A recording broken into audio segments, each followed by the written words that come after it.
शिवसेना उद्धव बाळासाहेब ठाकरे गटाचे जिल्हा संपर्क प्रमुख शेखर गोरेंनी घेतली शरद पवारांची भेट। युतीपुढील अडचणी वाढण्याची मोठी शक्यता। मान खटावमधून निंबाळकरांचं लीड गोरेच रोखणार।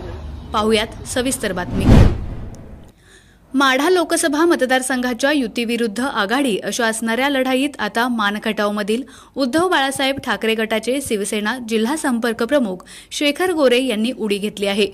काही दिवसांपूर्वी गोरे यांनी प्रसिद्धी माध्यमांद्वारे तालुक्यातील राष्ट्रवादीने आपल्यासोबत कायम गद्दारी करत आघाडी धर्म पाळला नाही, त्यामुळे आपण राष्ट्रवादीला मदत करणार नसल्याचं स्पष्ट केलं होतं।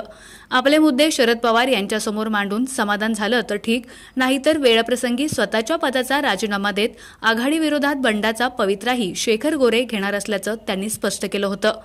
तदनंतर काल सायंकाळी बारामती येथील गोविंद बागेत शेखर गोरे यांनी शरद पवारांची भेट घेतली असून शेखर गोरे कोणती भूमिका घेणार याकडे आता मानखटाव तालुक्यासह माढ्यातील जनतेचं लक्ष लागून राहिलं आहे।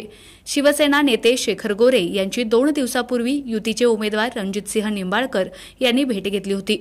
मात्र ही आकस्मिक भेट असल्याचं सांगून या दरम्यान कोणतीही ठोस राजकीय चर्चा झाली नसल्याचं शेखर गोरे यांनी सांगितलं होतं।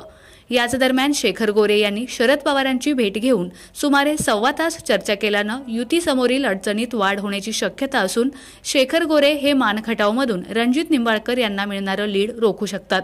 त्यामुळे शेखर गोरे आणि शरद पवार यांच्या भेटीने राजकीय वर्तुळात चर्चेला उधाण आलंय।